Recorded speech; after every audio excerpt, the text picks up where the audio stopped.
Në gjithë sigurisht që përrinë në studio dhe për të gjithë kursit, Gjent Minut Maksutaj është viktima e një incidenti apo përleshje me armë që raportohet të ketë ndodhur në Suedi në mbrëmjen e së dielës.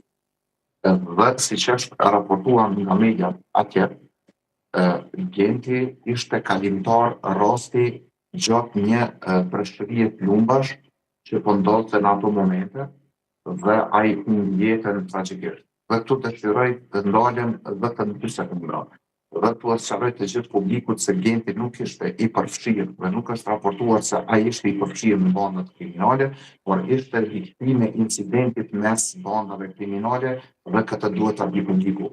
Pra gjatë gjithë ditës, ky lajm që ka qarkullu, është e vërtet Vajlerin që mediat e kanë theksu që Gjenti ka qenë thjesht kalimtar i rastit dhe nuk ka qenë i përfshirë në asnjërin prej bandave apo grupeve që janë përleshur mes vete.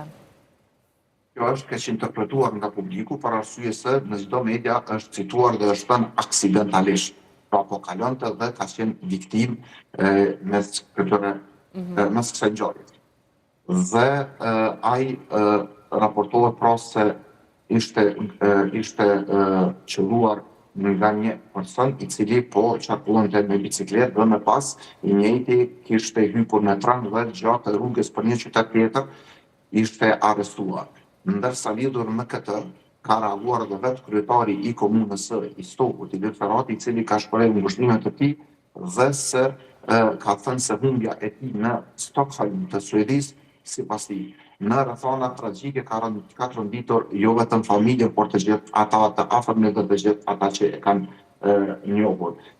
Dhe në theksuese deri më tani nuk është vëreditur ndonjë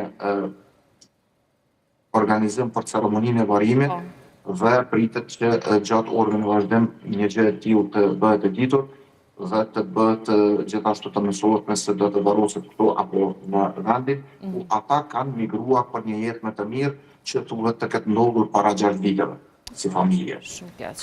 Në vërtet i shprehim ngushëllimet më sinqerta familjes sepse një humbje, një ngjarje shumë e rëndë që ka ndodhur, kanë shkuar për një jetë më të mirë dhe përfundon i vrarë e tmerrshme. Por po dalim tek rasti i infermierës së famshme të Fejës që kishte ndodhur në vitin 2022. Çfarë vendimi mori gjykata? Pikërisht edhe më i famshëm bëhet fakti kur ka ndodhur në vitin 2022 e vendimi është nxjerrë në vitin 2026. Teksa vlen të theksohet gjithashtu se dihet për rastin e vrasjes së Gjuleta Ukellës është zgjidhur situata me vendim po thuaj se atë vit kur ka ndodhur, ndërsa një ngjarje e tillë që ka ndodhur në vitin 2022, ku po torturohej dhe rahej një grua e moshuar, që ka ndodhur në